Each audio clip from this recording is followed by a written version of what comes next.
Oiê, tudo bem, gente? Bora lá conversar sobre outro tema que pode cair no seu vestibular também? Esse tema é bastante interessante e importante, né?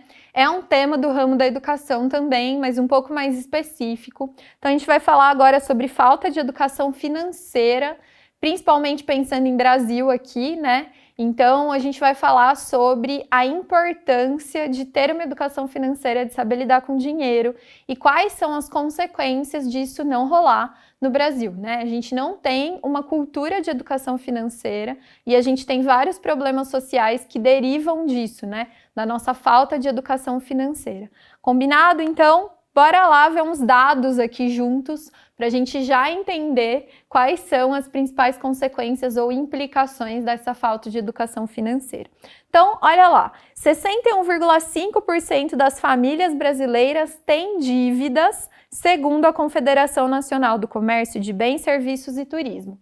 Muito bem, 61,5% das famílias têm dívidas no Brasil hoje, gente. Penso tanto que não é isso, né? Então, isso vai dizer pra gente, né, vai já trazer pra gente a ideia de que o brasileiro, ele sim faz dívidas e a gente tem uma cultura de parcelamento e financiamento das nossas dívidas. Então, em vez da gente, né, como acontece em muitos outros países, gente, isso é cultural mesmo, tá? Por isso que eu tô destacando. Em muitos outros países, o que que rola? As pessoas tendem a juntar o dinheiro por alguns meses para comprarem aquilo que elas querem e quando elas têm essa quantia, elas vão lá, dão a quantia completa e compram sem ficar com uma dívida, sem ficar com um financiamento. Aqui no Brasil, a gente tem a cultura de comprar um objeto, parcelar e ficar pagando por meses e até anos depois que a gente já adquiriu esse objeto, esse produto, certo? Então, isso é cultural, por isso tanta gente no Brasil tem dívidas, né? Tantas famílias no Brasil têm dívidas. Muito bem, o cartão de crédito é a principal dívida de 78,5% das famílias, seguida de carnês e financiamento de automóveis. Olha que interessante como isso diz também sobre o nosso comportamento, né, gente? Então, 78,5% das pessoas que têm dívidas são dívidas de cartão de crédito, né? A principal dívida é o cartão de crédito. E, gente, cartão de crédito é um dos principais fatores de endividamento do brasileiro, porque o cartão de crédito, ele vai fazer com que você compre hoje e possa pagar apenas daqui um mês, né? Mais ou menos, essa é a ideia. Você paga depois, então. Só que a questão é, se você não tem o dinheiro para pagar depois, você vai pagando ali uma parte daquela fatura e aí vão correndo juros altíssimos em cima daquele valor. Quando você vê, você está lá enrolado, né? Até o pescoço com um monte de dívida e não consegue dar conta de pagar esse cartão, porque o seu salário é o mesmo todo mês, mas esse valor do cartão vai aumentando. Então a gente vê também, né, o quanto as instituições financeiras se aproveitam da falta de conhecimento das pessoas sobre o uso do dinheiro para ganhar em cima disso, né? Isso é importante da gente já entender. Olha os carnês aqui que eu falei, né? Então essa nossa cultura de financiar, de dividir em várias vezes e ir pagando, né, as coisas a longo prazo, em vez de ir guardando dinheiro e esperar para comprar quando eu tiver esse montante e não precisar fazer dívida. E o financiamento de automóveis, né, gente? Isso aqui é muito interessante, porque o automóvel no Brasil, o carro no Brasil, também é um sinal de status social, né? Muitas vezes as pessoas compram um carro sem ter às vezes necessidade real desse carro, né? Podendo usar outros tipos de transporte, mas compra o carro por uma questão de status social e acaba então se endividando, acaba fazendo aí um financiamento do valor desse carro a longo prazo e isso vai também virando uma bola de neve se você não tem dinheiro para pagar esse financiamento, porque além do financiamento, gente, carro dá um montão de gasto, né? A gente tem seguro, a gente tem combustível, a gente tem manutenção desse carro, né? Então, tudo isso vai trazendo gastos também. Então, não é só o financiamento. Então, é bem interessante da gente entender como a gente não consegue, enquanto brasileiros, né, se planejar financeiramente, porque a gente não é educado a isso. Olha o que mais aqui. 40% dos brasileiros não poupam nenhuma quantia, segundo a Ambima, né? Então, não poupar nenhuma quantia, gente, vai dizer sobre a gente que nós não temos uma preocupação com o nosso futuro financeiro, porque vai ter uma hora que a gente vai parar de trabalhar, que a gente vai envelhecer, que a gente vai precisar ter ali, né, um dinheiro guardado para conseguir se manter. E 40% das pessoas não poupam nada. Olha que interessante, né? Então não tem essa cultura de guardar dinheiro para um momento em que precisarem. 1 em cada 4 empresas registradas no CNPJ fecha antes de completar 2 anos no mercado. Olha que interessante esse dado. Mais da metade dos empreendedores não planejou o básico antes de abrir um negócio no Brasil.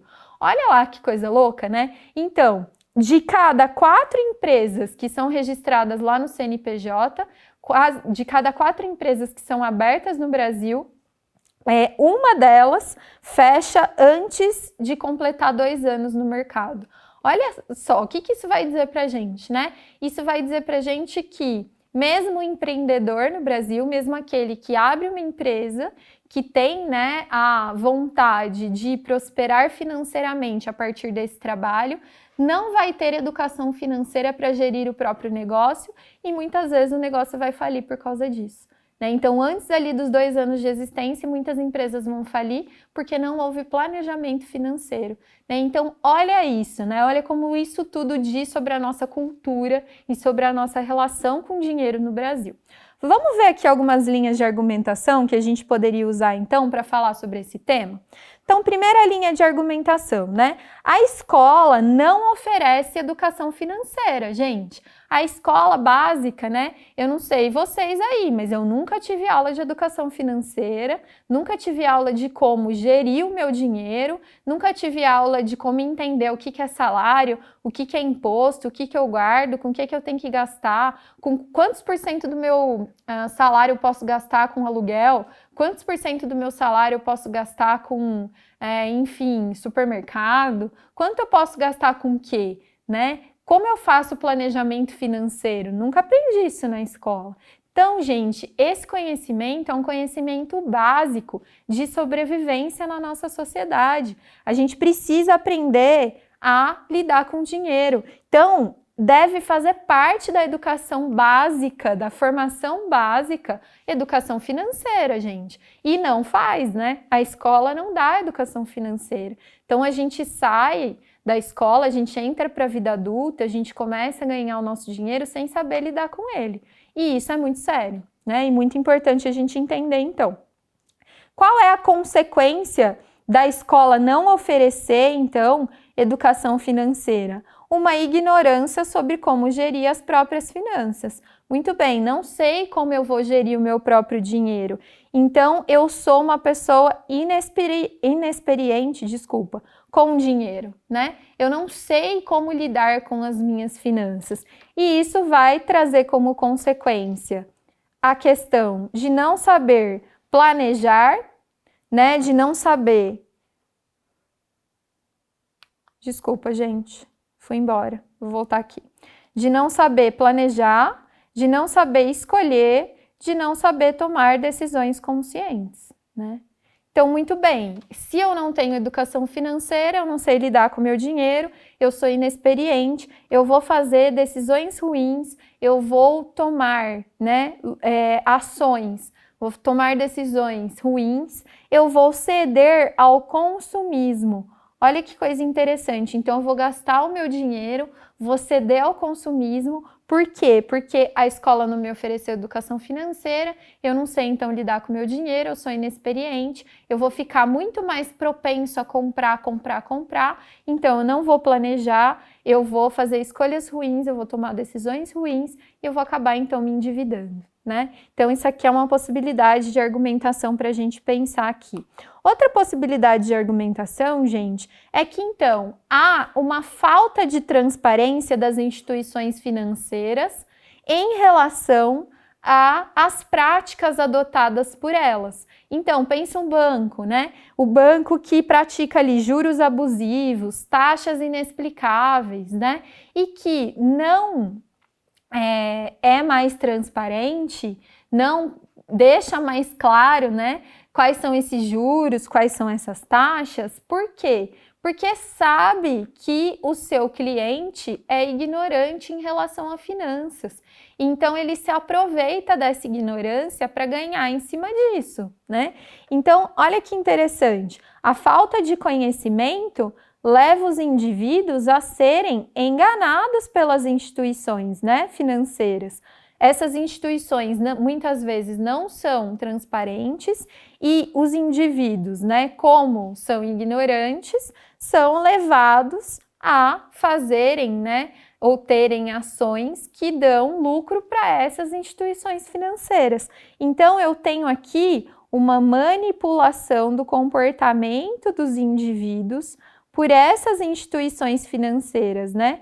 As instituições muitas vezes vão usar de má fé, vão manipular o comportamento desses clientes para que eles sejam enganados e para que eles sejam vítimas desses juros abusivos, dessas taxas inexplicáveis, né?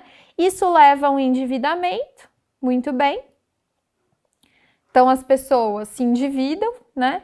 E esse endividamento traz uma diminuição da qualidade de vida, traz mais preocupação, traz transtornos psíquicos, né? Muitas pessoas vão acabar adquirindo transtornos ou doenças psíquicas por causa de dívidas.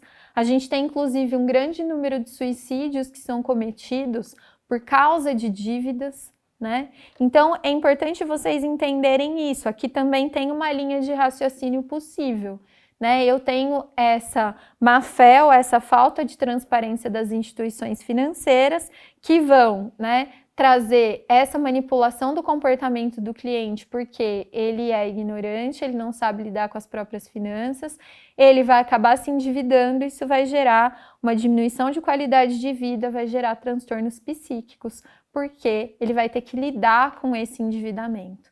Certo, gente? Então, essa é outra argumentação possível para vocês pensarem aqui em relação à falta de educação financeira. Muito bem, coloquei para vocês aqui algumas sugestões de repertório específico para esse tema, tá? Então, coloquei um filme que é Os Delírios de Consumo de Beck Blom, tá?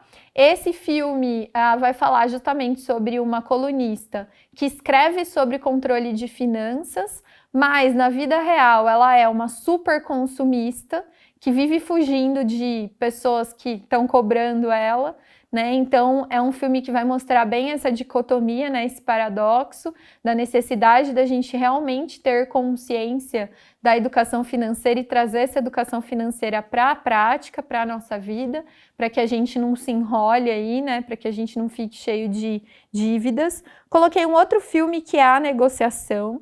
Esse filme, gente, ele vai mostrar também quais são as implicações da gente emprestar dinheiro, né? Então, como que esse dinheiro emprestado ele vai ser cobrado com muitos juros e com muitos problemas ao longo do tempo. Então, é bem interessante também, é um filme para a gente pensar o quanto que a educação financeira não é importante para a gente tomar boas decisões e não acabar, né, colocando a nossa vida aí num caminho que não é muito bacana por causa de dinheiro, tá? E por último, um documentário que é Capitalismo, uma História de Amor.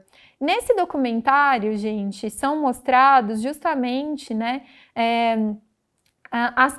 são mostradas, né, as características do sistema capitalista. Então, essa ideia do consumo, o consumo que move as paixões humanas dentro do capitalismo.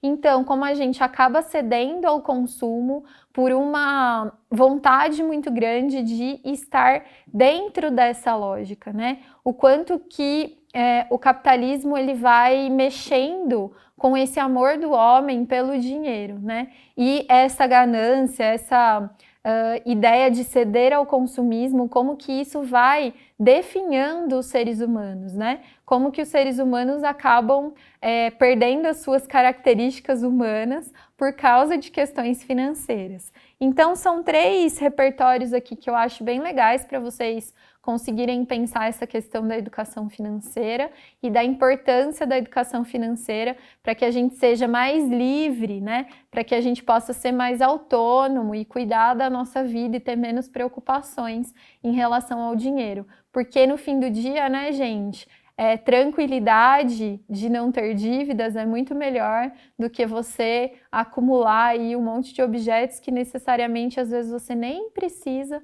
mas você quer por uma questão de sedução do sistema econômico, tá? Então, era essa reflexão que eu queria fazer com vocês sobre esse tema. Espero que vocês tenham gostado. A gente se vê na próxima aula. Até lá!